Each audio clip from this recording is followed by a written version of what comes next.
Welcome to Whisperline Narrations, where every story finds its voice. Tonight, we are stepping softly into a quiet forest where a warm little cottage waits beneath the trees. This is a gentle bedtime retelling of Goldilocks and the Three Bears. So settle in, get comfortable, and let the story begin. Once upon a time, at the edge of the quiet forest, there stood a little cottage with a roof of mossy green and windows that glowed warmly in the morning sun. Inside the cottage lived three bears. There was Papa Bear, who was large and kind, with a deep rumbling voice like distant thunder. There was Mama Bear, who was gentle and wise, with soft brown eyes and a warm smile. And there was Baby Bear, who was small and curious, with paws that were always finding little adventures. Every morning, the three bears made breakfast together. Papa Bear stirred the porridge in the biggest pot. Mama Bear set 3 wooden bowls on the table, and Baby Bear carried 3 little spoons, one at a time, very carefully. That morning, the porridge smelled especially wonderful. It was warm and sweet, with a sprinkle of cinnamon and a swirl of honey. Papa Bear took a careful spoonful from his great big bowl. "Oof," he said, blowing on it gently. "This porridge is much too hot." Mama Bear tasted hers next. "Oh my," she said. "Mine is too hot as well." Baby Bear leaned over his tiny bowl and sniffed. A little puff of steam tickled his nose. "Achoo," said Baby Bear. Papa Bear chuckled. Mama Bear smiled. "We shall take a walk while it cools," Mama Bear said. So the 3 bears put on their walking things and stepped outside into the forest. Papa Bear walked with his long, slow steps. Mama Bear walked with quiet, graceful steps. And Baby Bear skipped between them, counting acorns, pine cones, and anything else that looked interesting. While the bears were away, a little girl named Goldilocks wandered through the woods. She had golden curls that bounced around her face, and she liked to follow butterflies, bird songs, and anything that sparkled in the sunlight. That morning, she had followed a blue butterfly further than she meant to go. When she finally stopped, she found herself standing in front of the little cottage. Goldilocks looked at the round door. She looked at the warm windows. She looked at the tiny path leading up to the porch. "What a sweet little home," she said. She knocked on the door. No one answered. She knocked again. Still no answer.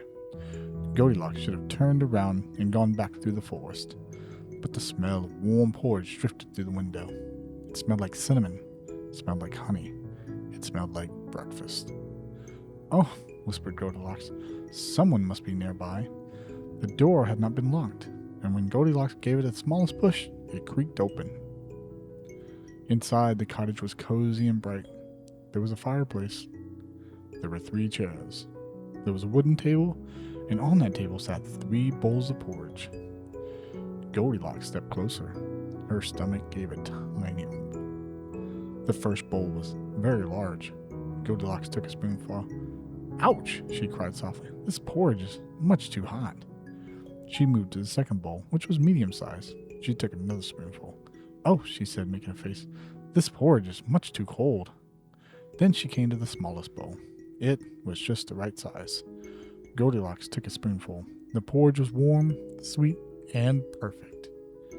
"This porridge is just right," she said, and before she knew it, she had eaten it all up. After breakfast, Goldilocks felt a little tired from wandering through the woods. She noticed 3 chairs by the fire. The first chair was huge, with a high back and wide arms. Goldilocks climbed into it. "Oh, this chair is much too hard," she said. She climbed down and tried the second chair. It was softer, with a cushion the color of autumn leaves. "Oh, this chair is much too soft," she said, sinking down until only her curls could be seen. Then she found the smallest chair.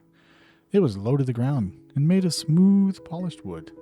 Goldilocks sat down carefully. "This chair is just right," she said. She rocked gently, back and forth, back and forth. But Goldilocks was not as careful as she should have been. The little chair creaked, then it cracked. And then, with a tiny wooden snap, it broke beneath her. Goldilocks tumbled onto the floor. "Oh dear," she whispered. She stood up quickly and brushed off her dress.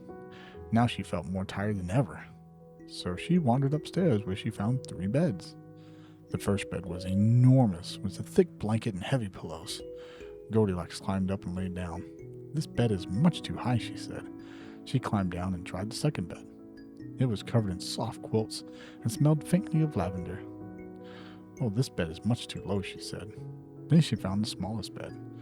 It had a little patchwork blanket, a small pillow, and a stuffed bear tucked neatly beside it. Goldilocks laid down. The pillow was soft. The blanket was warm. The bed was just the right size.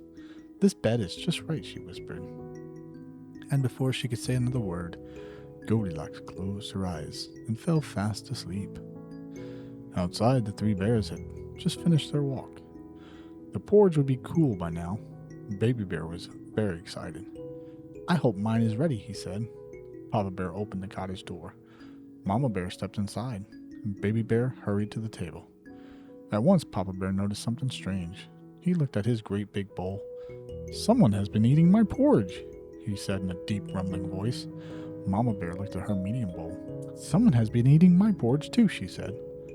Then Baby Bear looked at his little bowl. His eyes grew wide. "Someone has been eating my porridge," he cried, "and they ate it all up." The three bears looked around the room. Papa Bear noticed his chair. "Someone has been sitting in my chair," he said. Mama Bear looked at hers. "Someone has been sitting in my chair too," she said. Then Baby Bear hurried to his little chair. "Oh no," he said. "Someone has been sitting in my chair and they broke it."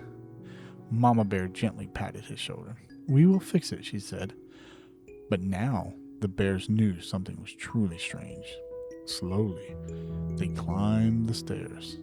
Papa Bear looked at his great big bed. "Someone has been lying in my bed," he said. And Mama Bear looked at her medium bed. "Someone has been lying in my bed too," she said. Then Baby Bear peeked at his little bed. There, beneath the patchwork blanket, was Goldilocks. Baby Bear gasped. "Someone has been sleeping in my bed," he whispered, "and she is still there." Goldilocks opened her eyes.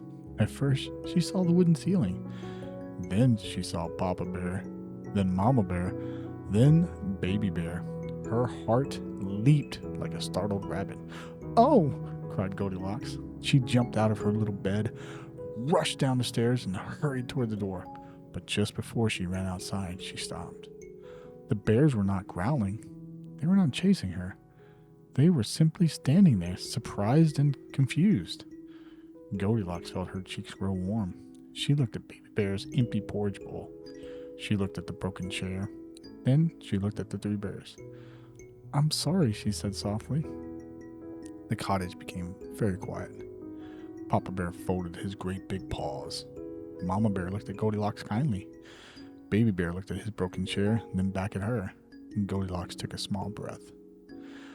"I should not have come into your home without asking," she said, "and I should not have eaten your porridge or broken your chair." Baby Bear thought about this. Then he nodded. "That was my favorite chair," he said. "I know," Goldilocks whispered. "I am very sorry." Papa Bear's voice rumbled gently. "It is important to respect what belongs to others." Mama Bear smiled softly. "And it is brave to say you are sorry," Goldilocks nodded. "I can fix the chair," she said, "or at least try." Baby Bear looked at her. Then slowly he smiled. The bears did not stay angry. They brought out a little box of tools. Papa Bear held the chair steady. Mama Bear found a smooth piece of wood. And Baby Bear handed Goldilocks a tiny hammer. Together, they mended the little chair as best as they could. It was not perfect, but it stood again. And Baby Bear decided that the chair with a story was still a very good chair. Afterwards, Mama Bear wrapped a fresh spoonful of porridge in a small napkin for Goldilocks to take home. "Ask first next time," said Mama Bear. "I will," said Goldilocks. "And do not follow butterflies too far," said Papa Bear. I'll try not to," said Goldilocks. And Baby Bear waved from the porch, and Goldilocks waved back. Then she followed the little path through the forest, past the pine trees, past the acorns, all the way home. And from that day on, Goldilocks remembered the three bears. She remembered the warm cottage, and she remembered the broken chair. Most of all, she remembered that every home is someone's special place. And if you are ever invited inside, you should enter with kindness, respect, and a thankful heart. As for the three bears, they finished their porridge at last. Papa Bear ate from his great big bowl. Mama Bear ate from her medium bowl. And Baby Bear ate from his little bowl, sitting carefully in his mended chair. Outside, the forest grew quiet. The sun slipped lower behind the trees. And in the cozy cottage at the edge of the woods, three bears smiled, safe and warm together. The end. And thank you for listening to Whisperline Narrations, where every story finds its voice. If this story brought you a little calm tonight, I hope you will join me again for another tale beneath the stars. Until next time, good night, stargazers.